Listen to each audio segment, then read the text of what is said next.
Hi, everyone. Thank you for joining us this afternoon. My name is Audra Verona Lambert, and I serve as the curator with the New Harmony Gallery of Contemporary Art with Historic New Harmony at the University of Southern Indiana. It is a pleasure to welcome you all here today on the occasion of an artist talk with Sheldon Till-Campbell. This is in regards to his current show with us, his solo exhibition, Ground Figures, and that's going to be on view here at the New Harmony Gallery of Contemporary Art at 506 Main Street in New Harmony, Indiana, through July 11th. So we are open Tuesday through Saturday from 10 a.m. to 5 p.m. We welcome you to see the exhibition and to visit both the main space in the gallery and also the project space, because Sheldon's exhibition is throughout the two areas of the gallery itself. Just a quick plug for our upcoming New Harmony Townwide Firefly Festival at the end of June. So June 26th and 27th, we'll be having the Firefly Fest in New Harmony. We will be having an event here at the gallery on Saturday, June 27th. So if you join us on Saturday, June 27th, from 2 to 4 p.m., we'll have what's called the Paint and Jam. It's our second year. So we're going to have some live music and some art making activities while supplies last. So it is free and open to the public. We do encourage you to visit at that time and see Sheldon's exhibit. We have a floor mount installation, actually. It's a performing installation, I believe Sheldon called it. It's called landscaping, and that's going to look slightly differently than how it is right now at that time. So we do welcome you back to enjoy that. Just really quickly, I will introduce Sheldon Till-Campbell in a moment, but I want to say my thank yous to the University of Southern Indiana, to our staff here at the gallery, to our sponsors at the Ephraimson Family Fund, and also to Sheldon Till-Campbell and to Lucy Rose Till-Campbell for your work in helping us to make sure the exhibition landed here at the gallery space with plenty of time to spare. So with that, it is my pleasure to introduce Sheldon Till-Campbell, who's going to be taking over your screens in a moment. So born in 1993 in Kansas City, Missouri, Sheldon is a Chicago-based artist whose work is grounded in quiet, receptive practices of walking, observational drawing, and formal play. These practices slowly generate abstractions that wrestle with perception, scale, transformation, and ethical questions related to attention. Sheldon's work has been shown in Chicago at the Gallery 400, Comfort Station, and the Plan, and in many shows across the Midwest. He has been artist in residence at the John Michael Kohler Art Center in Sheboygan, Wisconsin, and exhibited internationally at Miniprint, Oaxaca, Mexico, and at the Gallery 350, Malé in the Maldives. Sheldon's performance and curatorial work explores structured conversation as a mode of critical relational making.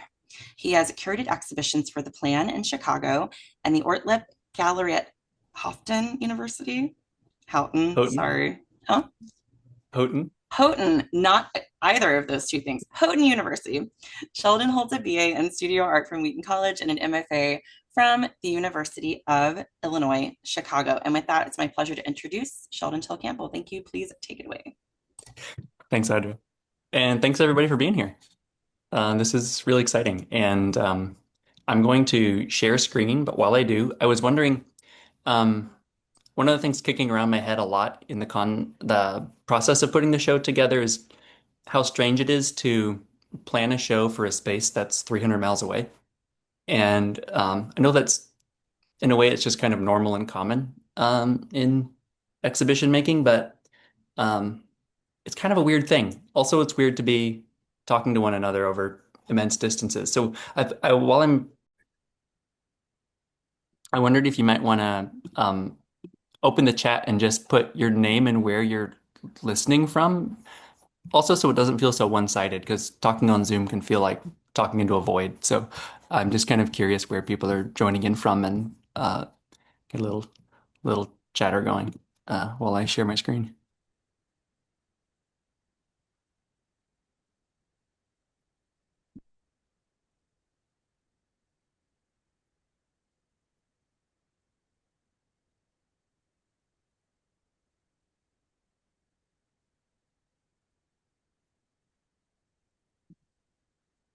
Oh, how do I make this go away? This is the obligatory presenter struggles to make the format work. Okay, there we go.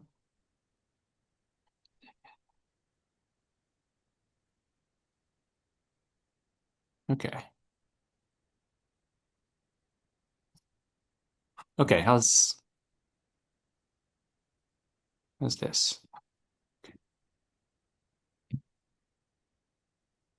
Um, can someone chime in quick and let me know, is there stuff in the way of the images, or is it looking good?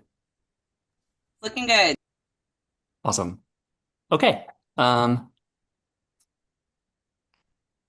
gonna, I'm gonna start talking. Um, to start with, I did also just want to say thank you to Audra for inviting me to do the show, and also to Grant DiDomizio and Luna Hottel, the uh, curatorial gallery staff, who were just did so much work to make the show happen. So just wanted to shout them out and say thank you. It's really a privilege to get to work with staff who know what they're doing and care so much. So thank you. Um, I'm glancing over the participants in this call. I think I know pretty much all of you, so that's pretty exciting. And if you know me, you know that I don't progress in a straight line. I tend to meander around a territory. So I've formatted this talk in uh, in that way. So hope you'll follow with me. Um, First, though, I wanted to give you, since I know some of you are in different states, different countries, I wanted to give you an overview of what the show looks like. Oh, this is where I am right now, just out west of Chicago in Forest Park. So that's what it looks like from the sky in a Google Earth model. I'm down near the bottom middle by the interstate there. And then the show is in New Harmony, Indiana. So if you don't have an image in head of where that is, here's one. It's basically straight south from Chicago, about a 5-hour drive down in Evansville. I believe the I-65 corridor, kind of from St. Louis through to Kentucky, and anyway, uh, that's where the show is. This is what the gallery looks like outside. It's right on the main street, and from the inside. I laid it out kind of sparsely with the pieces in little clusters. So um, this is the piece in the middle I'll talk about later. You can see on the right-hand side, there's a group of 3 drawings, 2 framed and 1 just taped to the wall. And then on the left side, there are 2 small paintings, well, 1 small painting and a medium painting that's on the floor that are kind of over there arranged toward the window. There's a closer up view of those.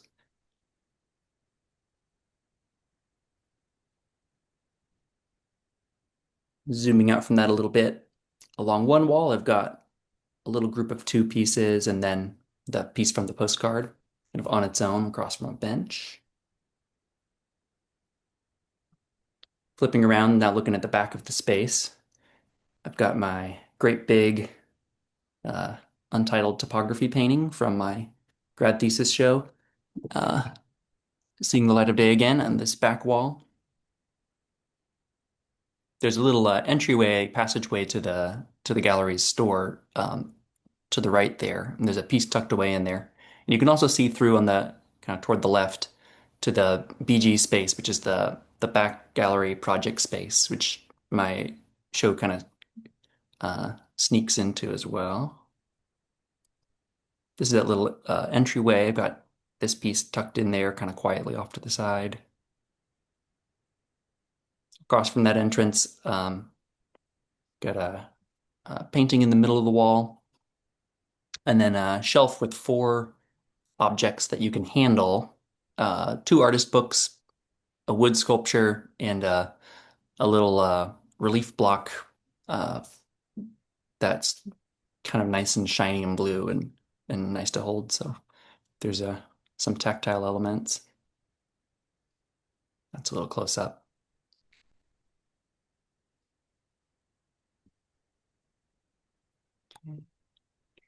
In the back gallery, I've got these three pieces on one side. This little sculpture on the floor.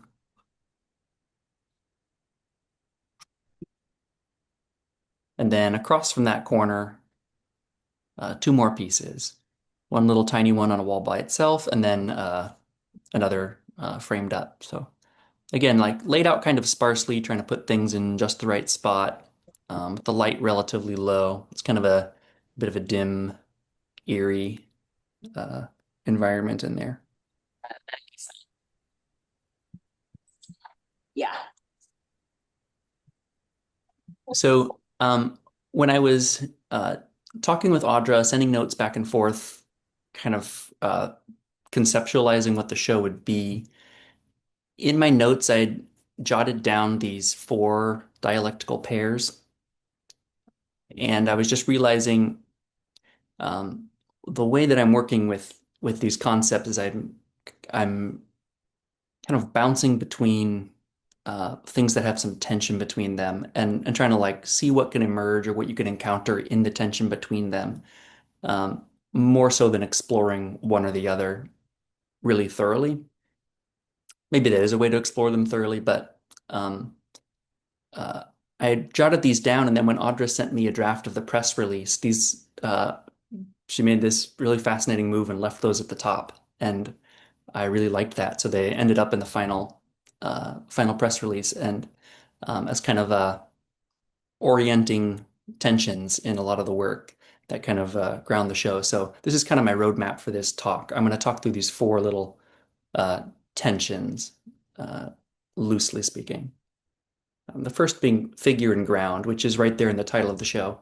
Um, yeah, thinking a lot about that relationship. Art formally, but also maybe like literally too, like what it means to be someone somewhere on the ground, um, in comparison or in relationship to images. This piece is on the postcard, and I wanted to start with it, and talk about how it came into being because the it will illuminate the process that the pieces come out of in a way that you could carry over pretty easily to a lot of the other work and maybe unlock some of the way that I'm thinking things through making. So this piece is called Drift, and it's a 12 by 16 inch birch plywood panel with a cradle on the back. And it started out as a drawing idea where I was discovered to my chagrin that if you sand too much on the edges of a birch panel, the uh, core filler wood will show through. And I realized it was kind of an interesting way to make a mark. So I started by sanding really aggressively around the outside. You can kind of see in this close up. So that I'd sand through the veneer on the front, and then the wood behind would show through and create this very like soft cross section edge, that um, inside the rectangle of the panel kind of defined a field that had a nice shape. Then I thought I was trying to kind of respond to the grain of the wood a little bit too. So it kind of started as one idea. Maybe this is a way to make a mark. And then along the way, I was kind of letting things that showed up into the piece. Once I defined that field, I felt like the middle is asking for some sort of figure, some sort of mark that's different than that kind of soft outside shape defining mark. And at the time, I was thinking a lot about composition and intention and the way that if you set out to make a composition look random, it looks like you're trying to make it look random. But there are these kind of compositions inside any sort of frame you leave on the ground, like a sidewalk square or something like that, that um, have a sort of randomness to them, but a kind of softness or a repose that if you try to recreate, it's very hard to do. But will just happen automatically on its own if you let it. So, and I was looking at these little locust leaves because they're just so beautiful and brilliant yellow. One of the first trees to start falling in the fall in Chicagoland, and they also line all the streets because they make good um, landscaping trees for urban environments. They can like deal with all the salt and the abuse. So I was looking at all these little yellow shapes on the ground, and I thought maybe that solves my problem for me. So you can see in the bottom middle, I took that panel, you can see it on the ground underneath the tree. I had the presence of mind to snap a photo while I was working, just in case people were curious later what happened, and just waited for some leaves to fall on it. So it's kind of flipping around uh, instead of me going to make a mark based on my intention, it was more like using my intention to orient myself or orient this panel toward receiving something. So then once they'd fallen on top, then I traced the leaves and cut them out using a little gouge. So it started as a kind of a formal material idea, and then along the way, I was trying to kind of orient outward and wait for something to show up, something to respond to, um, some sort of a prompt to follow. This painting is not in the show, but I show it because it's a stop along the way toward this next piece. This drawing is in the show. It's tucked away inside that little entryway nook. And it's kind of a distillation of the shapes that I was painting in this larger painting. With these pieces, I'm thinking a lot about a certain kind of phenomenon, again, that happens sort of on the horizontal ground plane. I was thinking about snow, I was thinking about silt, and the way like silt will settle in puddles over leaves or over rocks or garbage or whatever, or the way snow will kind of blanket things, and it creates a situation where all of the detail and the color of what's underneath and the texture gets kind of blanketed over. And it's very peaceful, but it's also very delicate. Like if you disturb it at all or touch it, then it gets destroyed. So it takes a long time to build and to grow, but then is extremely um, susceptible to being wrecked. And it also kind of distills down the formal structure of everything to like a simplified, unified version. And but also kind of a movement I'm trying to get with these pieces, like this one, um, of either figures emerging from the ground or being swallowed up by the ground. They're kind of in the process of either becoming the ground or emerging out of the ground. And so thinking some about that movement back and forth between figure and ground, that they're not stable, they kind of move in and out of each other. With this piece, I flattened out the shapes of all the shadows. And if you get up close, this is on your screen probably 3 times the actual size of these shapes. These very, very densely, lightly hatched, um, but basically flat cutout shapes that I simplified the initial drawing down into. The first one was I went in person down to the river and was looking around for certain kinds of uh, spots in the river where that silt would settle in just such a way. And when I found some, I did some really careful observational drawings. And then in the studio, transformed them kind of into a big piece that had much more kind of epic landscape, slightly theatrical um, kind of staging or framing. And then into this, which is more like a map or a screen print almost, where it's like broken down into flat shapes of tone. And so kind of going from a careful the process I'm following. It's like starting with a careful, um, closely observed phenomenon or experience or material possibility, and then letting it transform over time through different media, through different approaches, letting it kind of act as a container to pick up um, different kind of things along the way. Appearance and disappearance.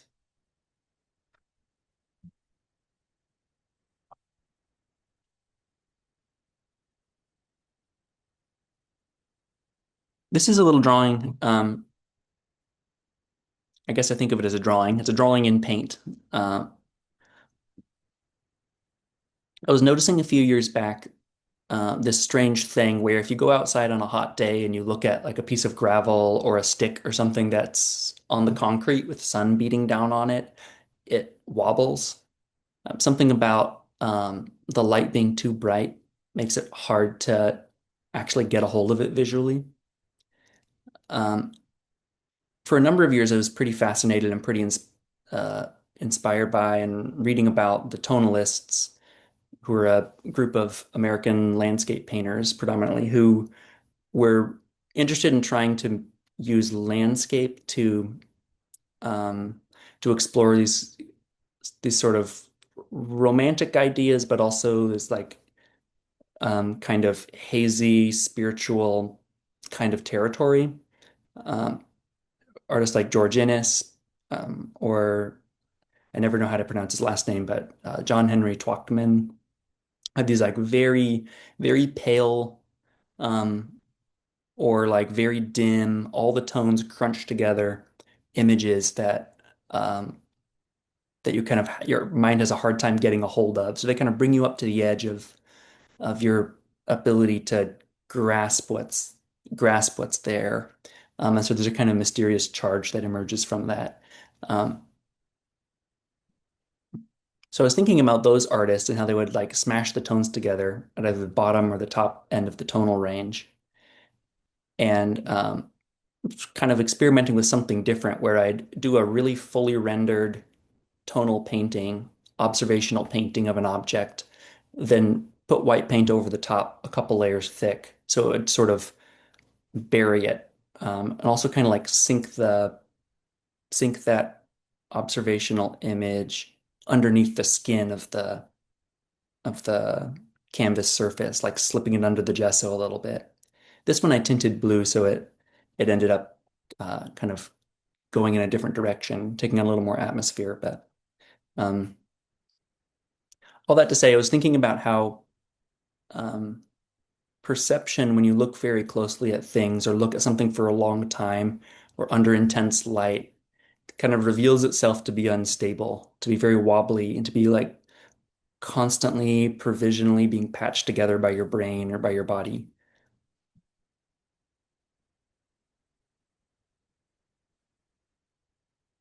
I included this piece in the show. It's in the back gallery, which is from 2020. I was going on a lot of walks and drawing stuff that was on the ground. And I was thinking a lot at the time and still about various things of that John Berger wrote. Um, for years, I've been going back again and again and again to The Shape of a Pocket, which I encountered first in undergrad. Um, it's a very strange book and it touches on a few different areas. But one of the things it develops over the course of the book through these different sort of uh, some of them are letters, some of them are essays, some of them are just descriptions of an artist for a page or two in their work. Um, it's all about this idea of an appearance. And Berger has this way of talking about appearances as something that the artist collaborates with, um, rather than something you just passively receive.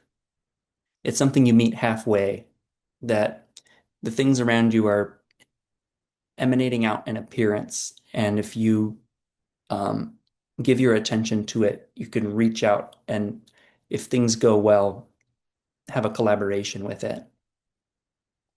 But the appearance is something that has its own sort of agency. Like he personifies it a lot in the book, where he'll like the appearance of something will be talking to the artist in a certain way, or something like that. Um, which uh, to me feels like it clicks with my experience of making these pieces. What I'm trying to do is to kind of orient myself outward pay attention to what's happening and try to meet it and respond to it with the kind of a sharing of agency between myself and what's appearing, either what's appearing through observation or what's appearing in the materials as it's being manipulated. But trying to kind of take a receptive posture.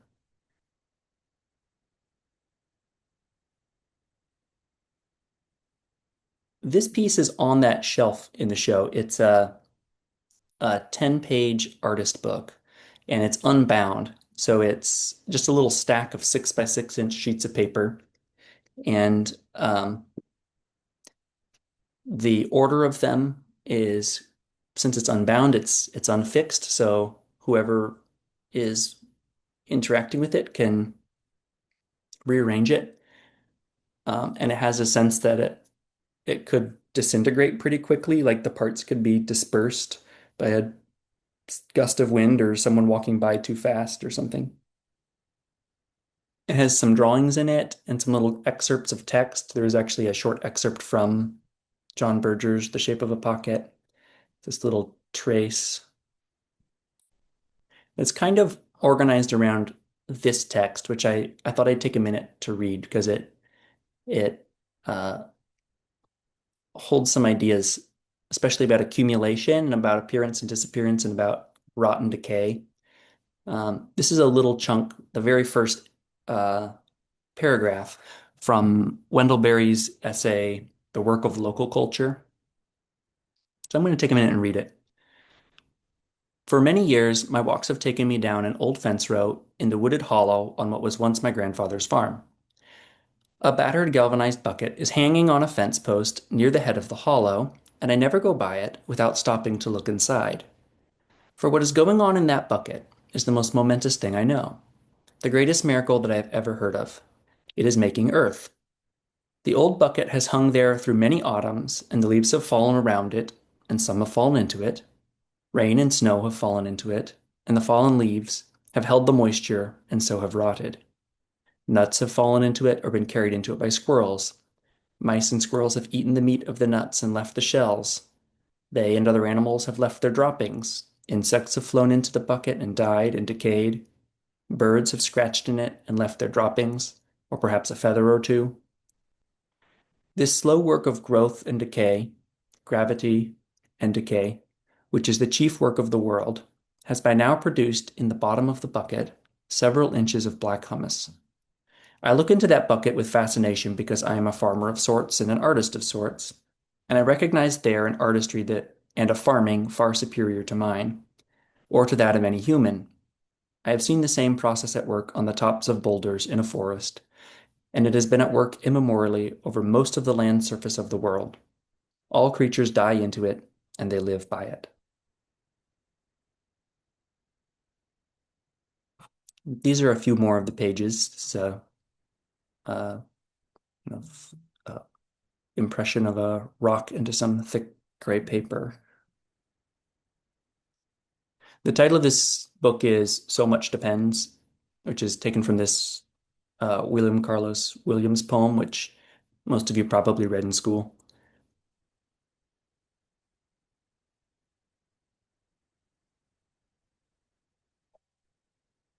Map and terrain.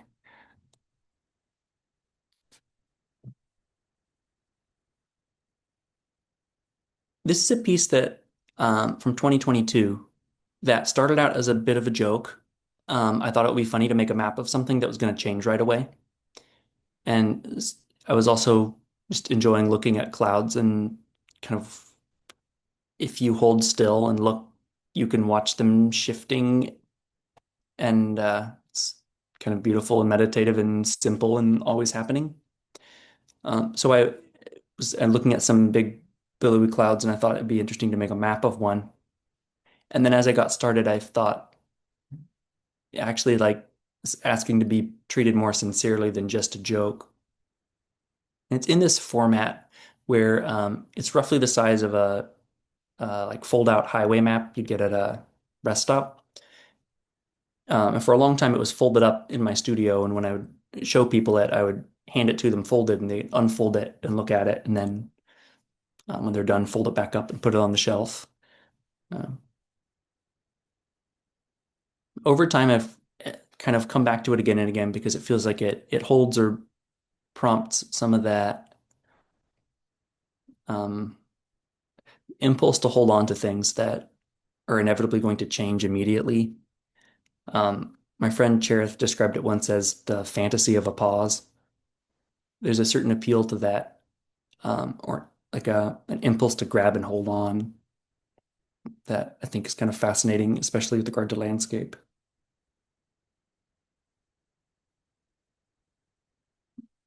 This piece is I made for this show.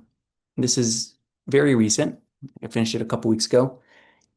This is New Harmony, Indiana from above. It's part of a series of drawings called From Above, which are careful pen and ink stippled renderings of locations.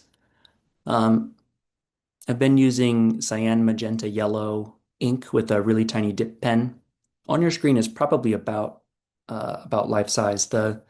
Um, the image area is about 5 by 8 inches, and it's based on satellite imagery. Most so far, mostly taken from Google Earth. These like top-down views of places. It's very kind of slowly, mechanically rendered and built up.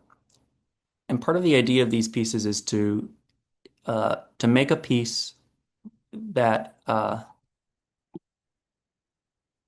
make a piece depicting a location from above and then exhibit it in that place so that when you're looking at the piece, a sort of loop forms. You not much different from when you open up Google Maps and you look at a map of yourself and you say like, okay, where's the coffee shop? Um, but in this case, trying to kind of pay attention to the weird thing that happens perceptually when you are looking down on yourself from above through a satellite's eye, and also the way that image, um, there's a gap that opens up between your experience on the ground, what you're seeing around you, and then um, the sort of useful top-down view that leaves a lot out. I'm rendering them in these ways because um, you kind of have to lean in very close to see them because it's just so tiny. But also, when you do lean in close enough to kind of see what's going on, the material quality of it shows you how it's made, but also dissolves. The clarity of the image kind of breaks down, like, I don't know, a bit like walking up to the Seurat painting at the Art Institute of Chicago, like in Ferris Bueller's Day Off, and it just melts away. That you kind of have to have that experience to see it because of how small it is.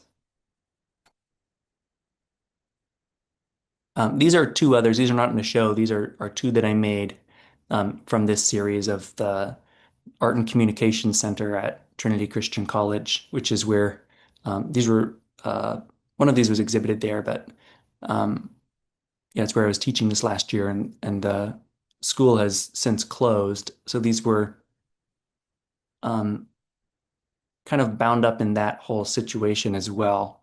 So what I'm trying to think through and haven't quite developed with this and with the other is that um, what exactly they kind of explore or tap into socially that's happening in that place at the time of its being exhibited.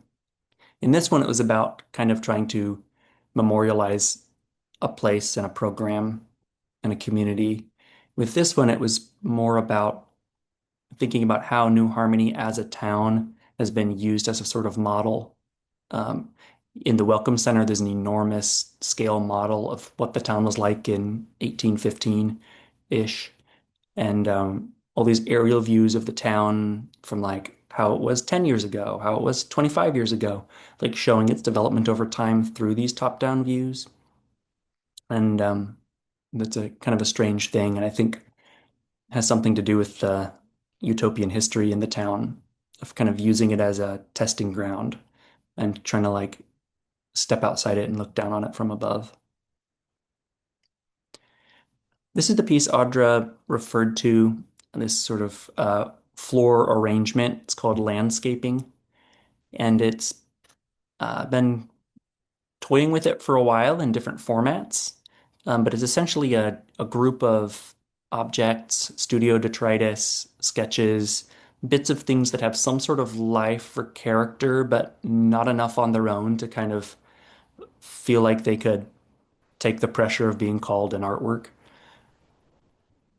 So I was thinking about how they might, through relation, become an artwork, and also thinking about landscape as something that when you're dealing with landscape through a still image,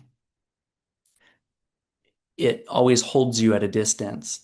So you have to work really hard to try and get around that problem that the landscape you inhabit, the one you walk around every day, is one that is constantly changing and is constantly being shaped.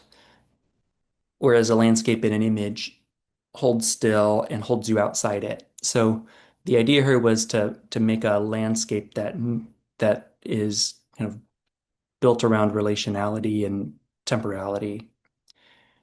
To install it, um, I'll skip ahead a few slides here. These are some close-ups of how it is now. These little arrangements that emerge.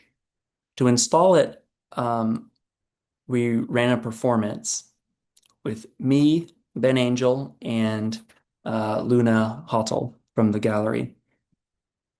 So it's a bit like Lucy Rose called it, if making an artwork was a spectator sport, or composition was a spectator sport. So the it's intended for two or three performers to make a landscape composition out of, but following two principles. One is to move slowly, and the other is to pay attention to what the other performers are doing and try to react to their decisions.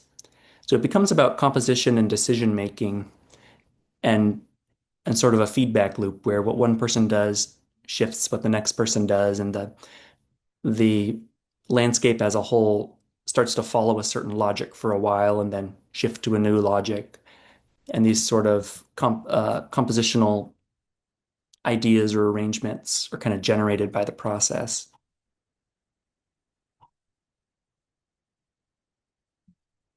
Something I've asked the gallery staff to do, which is a something I've not done before, is rearrange it halfway through the run of the show. So I'm interested what will happen if it's arranged without me being involved. And then during the performance, I limit documentation to 3 photos so that the attention space isn't so it's not like performing to the camera. I've been telling people it's performative but not theatrical.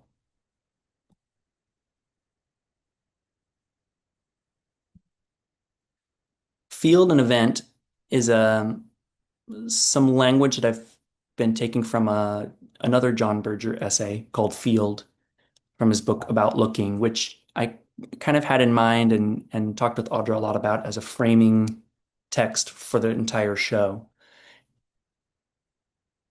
This is the corner of the back gallery. This piece is a new one as well, this weird kind of rock-shaped sculpture on the floor.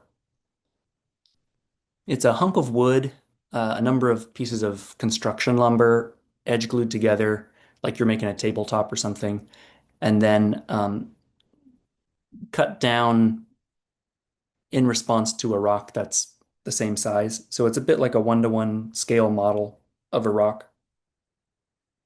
And then I glazed it white so that with oil paint so that the wood grain would show through. There's also like some glue drips and stuff you can see on top. And the cuts are left very rough. So the material of it and the making of it are very obvious from up close, but um, I'm experimenting with making these sort of um, I was about to say semi-abstract, and then I caught myself because I don't even know what that means, and everyone always says they don't know what that means. It's abstract, but also referential. This sort of rock shape, and in the making of it, I'm also thinking about um, these incredible iceberg studies by Frederick Edwin Church, um, from I think the 1860s, where he was his whole project. He was one of the Hudson River School painters.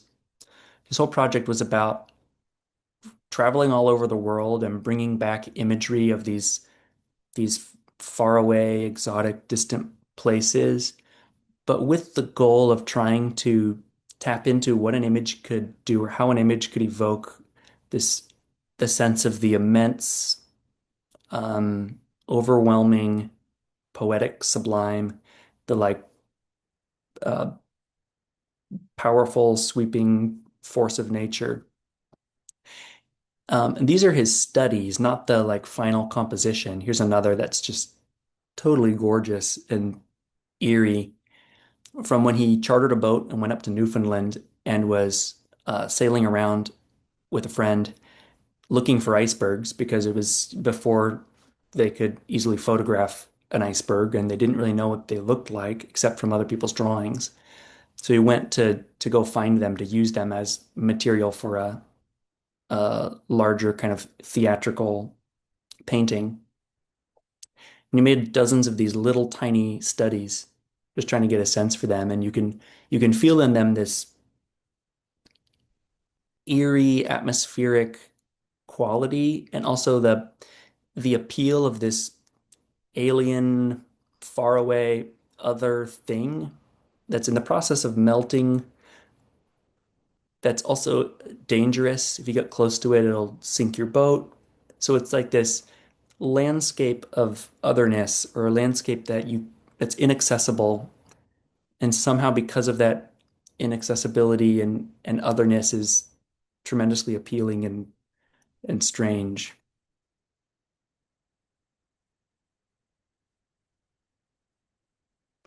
I had those iceberg paintings in mind when I painted this painting as well, and I was thinking about scale. This one is quite large. It's about 10.5 feet wide, 7.5 tall, and I was trying to experiment with could I make a painting that's enormous but also very quiet and very empty? And could I paint a sort of topography that leaves out all the details that would tell you, give it a clear identity marker and leave it open to be read at either a very small or a very large scale? And I made it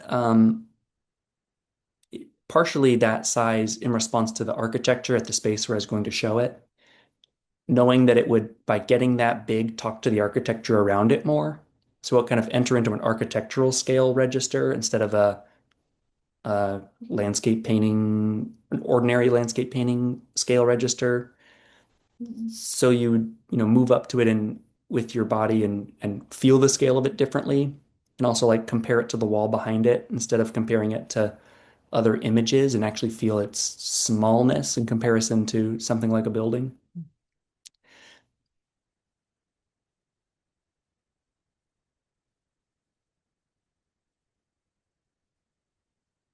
And this tiny painting, it's 3 by 3 inches. It's called the Back 40 number 3, is tucked away in the back gallery on a big wall by itself. Here. We're kind of pushing the other end of that scale continuum to make a tiny, tiny painting with a lot of room in it. In this case, I was thinking about the colloquialism, the back 40, which I encountered as a landscaper, where people would say, oh, just throw that brush in the back 40, which basically means go to the back of the property where nobody can see, where no one really goes, where it's not tended, and throw the brush there. And I was thinking about those sorts of spaces, the which kind of like the parts of the map that don't have a label, the like just big empty expanse, these locations or like non-places or something that um, I don't want to disturb, but also want to pay attention to. These kind of the space you're not intended to look at, like escaping the planned vista or all the gaps in between what's held up as worth paying attention to.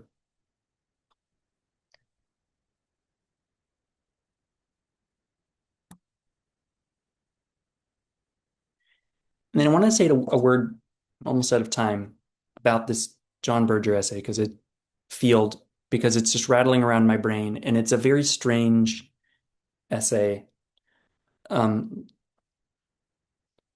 he talks about a field next to a train track on the way home from town. He's going from town back to where he lives, and um, he'll only stop and look at it when the train crossing is closed and he is forced to. And he asked in it, like, I wonder why don't I ever go back since I love looking at this field? Why don't I ever go back sometime just to look at it? He said, well, that doesn't seem like it would work. Like I'm after this very particular phenomenon that happens when I'm forced by contingencies beyond my control to look at this thing. And when I do, this phenomenon happens. And he speculates that it's a common phenomenon, um, that you notice something happen in the field and you don't notice the field until you notice the event, but the event requires the field in order to happen. So they kind of um, enter your attention at the same time. And there's something about the experience of not intending to, but looking over and seeing an event. Something intrudes on your consciousness and pulls you into looking at the field, something happening in the field. And that initiating event then opens you up to see other things happen, other things unfold in the field. Something about that um, feels a certain way, or he talks about it as activating an awareness of freedom. Or I'm going to read the last couple sentences because it's very, very beautiful.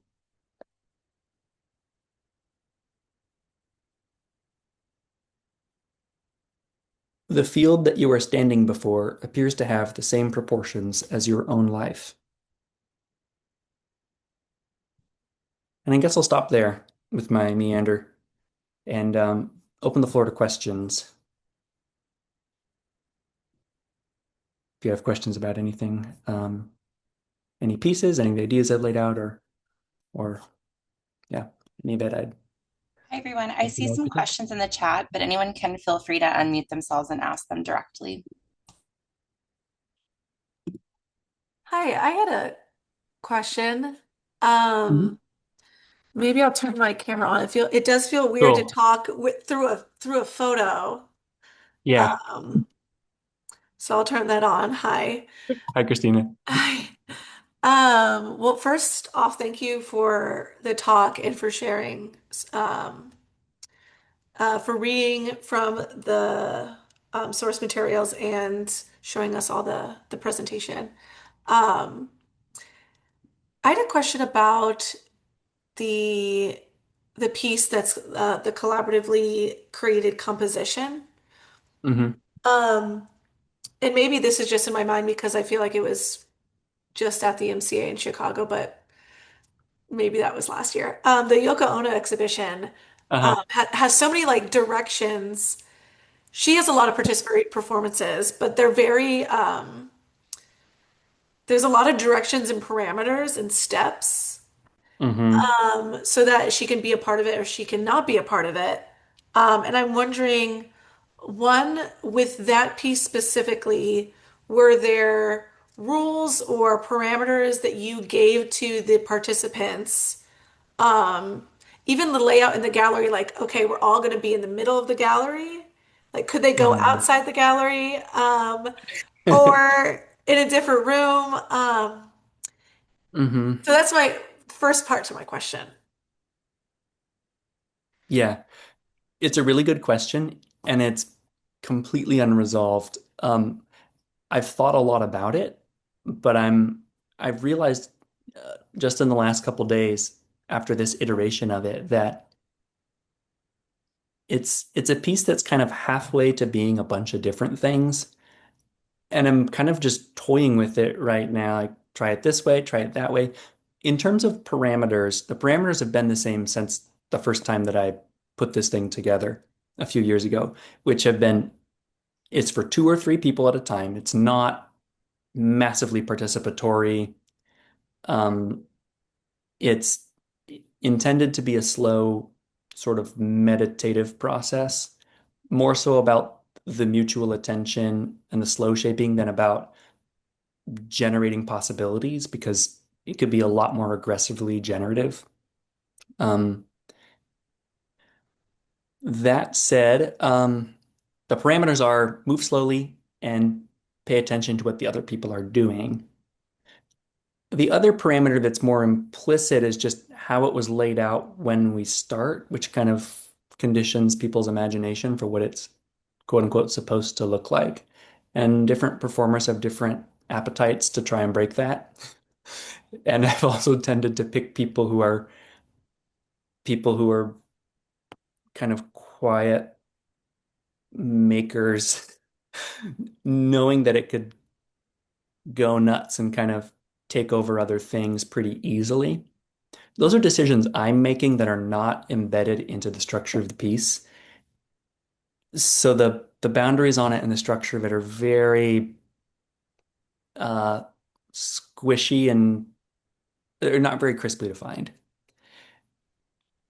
And I don't Thank have you. much more to say beyond that, except that like No, it's just not worked out. I'm still trying to figure out by doing it, what are the things that actually matter to me about it and what hmm aren't.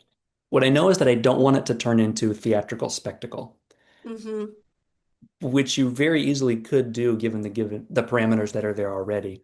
hmm No, that's really interesting. I think it sounds like it's a piece for the participants, not necessarily the audience Hmm. in the as far as the process of making.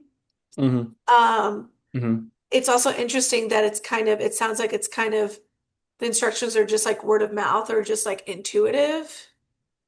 Because if you, let's say if you, it happens later on halfway through the show, like you said, and you're not there, if one participant already participated, it would be like almost like a game of telephone, like, okay, I participated Hmm. once, Hmm. so I kind of know how to do it, and like organically seeing that change is just super interesting. Totally. Yeah, and I'm a little bit terrified because I just haven't provided very much. I did print out the parameters on little pieces of paper that I gave to the audience members so they would know what's going on. Oh, Um, cool. so there were, but it's so sparse that Mhm. it does stay open. Cool. Thank Yeah, you. thank you. Yeah, and that's the piece. It's right smack in the middle. It's you right when you come in, and it's also like uh very loosely defined in certain ways that make it feel a little bit volatile, whereas everything else in the show is quite quiet and respectful of boundaries. There's a ton Mhm. of space around it. So Is it supposed to look kind of loosely like top-down view, like topography, like it became that way because of the stuff provided. I think some of it's stuff on the floor just tends to look that way, but also the things I provided are almost entirely without like um, clear identity markers. So mm, they're mostly like abstract things, and they're mostly from my studio practice, which is heavily oriented around landscape. So there's a lot of browns and greens and bricks and that kind of stuff, which kind of just lean that way. So it tends, because of the provided materials, to land in a space that's very much in conversation with abstract painting and landscape painting. So that's another loose end, is like I have a certain set of parameters for what I allow into I've been calling it the deck, but it's a bit arbitrary why it's that. It's easy to imagine iterations that are where it shifts dramatically because the deck is something else for other reasons. Yeah. thank you so much. Thanks.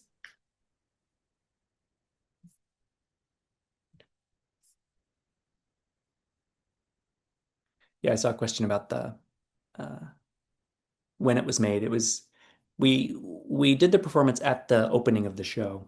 So instead of doing a talk there, because I wanted to do a talk over or I think Audra suggested doing the talk over Zoom, which I thought was a great idea, so that I could invite people who might not be able to make the trip to New Harmony to see the show to engage with the work. So, um, yeah, it was pretty fun.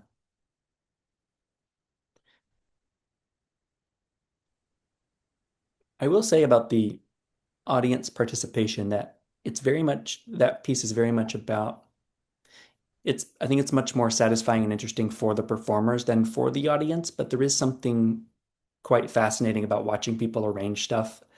And a lot of people I've talked to have reported feeling very personally, emotionally invested in certain decisions, really wanting something to be one way or not another, um, which is interesting and a little bit of a untapped resource, I guess, to prompt that sort of feeling feels very powerful, but then to not mm, feels like then it's there to be satisfied or channeled or held back. Right now, it's just by default held back. That's so interesting because it bring you describing that feeling sounds like it's like the feeling you get when you go to the beach and you forgot your bathing suit and you're just watching everyone else participate and you're like, that looks fun. I want to do that, but you can't. Yeah. I hope it's not as sad as that. I hope there's some payoff. But I guess at the beach, you can just look at the waves. Yeah. Hi, it's Audra. I had a question, but I don't want to take Mhm. over from other questions. The I just really quickly wanted to ask, so the way that the press release unfolded, where I had offered you these sort Mhm. of two conditions that were in relation to one another, but it Mhm. forms kind of a dichotomy or even like a binary. And one Uh-huh. thing through our conversations, since I started talking with you to curate the show, but especially once the show was up in the space, that was interesting to me was this idea of the interrelationship or the interrelatedness of things. So I wanted to ask you kind of about the existing or the latent tension in between the idea of the binary and the interrelated. Um, Yeah. I tend to, with a lot of this work, that feels like a really nice big picture container, or maybe like way to locate what I'm trying to do is I'm thinking a lot about relationship, interrelationship, interconnectedness. Um, so yeah, those pairs feel to me, the way I'm treating them is they're tensions that emerge within a piece or a set of pieces, or again and again. For example, the tension between a sort of abstract, distant, representational way, like looking down from above, or like distanced way of understanding something, versus a very direct perceptual encounter experience with something. Um, like the tension between something that looks half like a map, half like just an object in space you could reach out and touch, that's kind of pulls in both directions. That emerges, but what interests me about that tension is not the binary nature of it, but rather like when you step into the room, the space in between, and let it pull you back and forth, that opens up a space for you to encounter something else. Um, Either you can step into that space and invest it with something from your memory or your experience, or it might prompt something you didn't expect. That to me feels like a way to like the tension is just a way to open up a space, um, so that you can encounter something that's more related to interconnection or perception, or feeling your connection to something else. So maybe it's like to dissect it formally, it produces these binary terms as a way to kind of a helpful way to analyze it. But experientially, I hope it's about encounter with something, um, building a relationship with something, or developing a relationship with something. That's how I'm thinking about it. I wonder if that answers your question or if I went off on a sidetrack. Yes, thank you.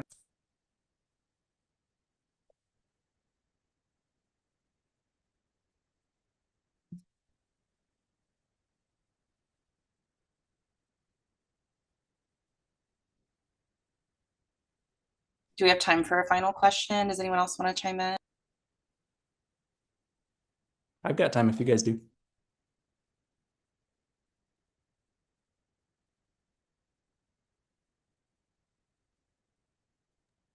I have another question at risk of Go for it. taking up so much airtime. I'll come on screen again.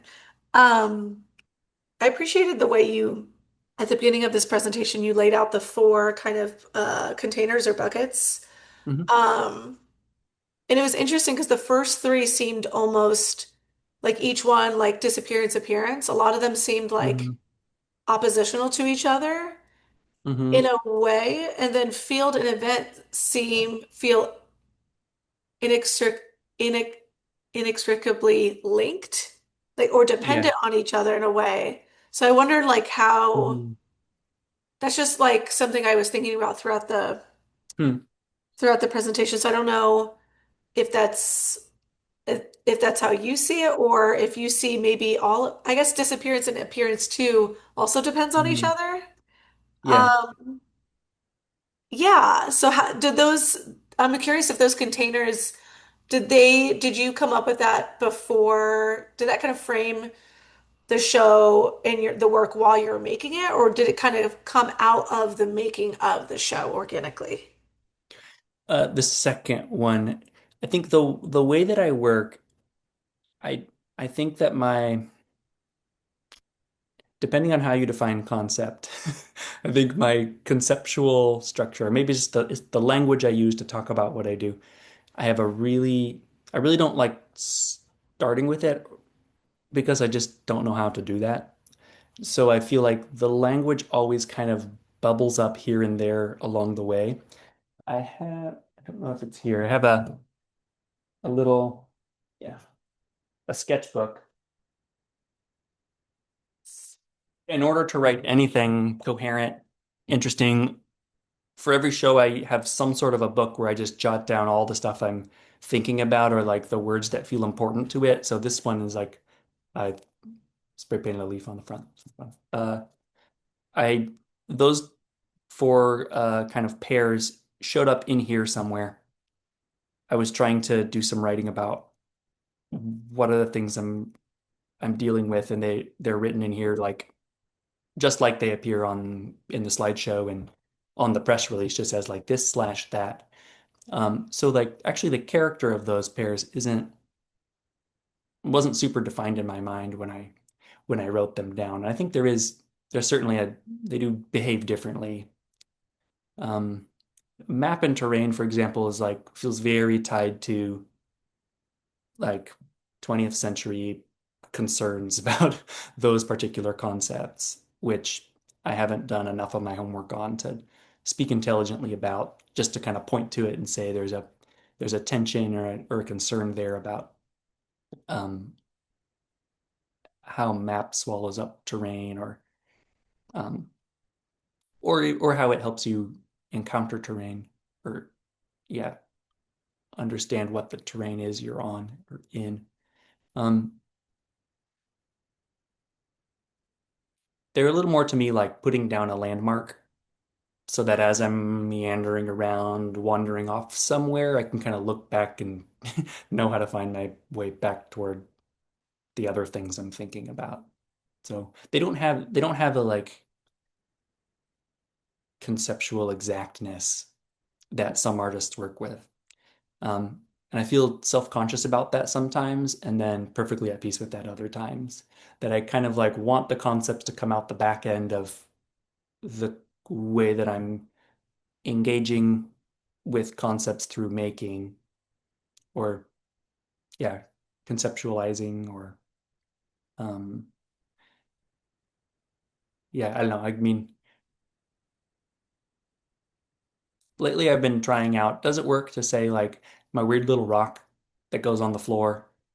I could talk about that as a concept.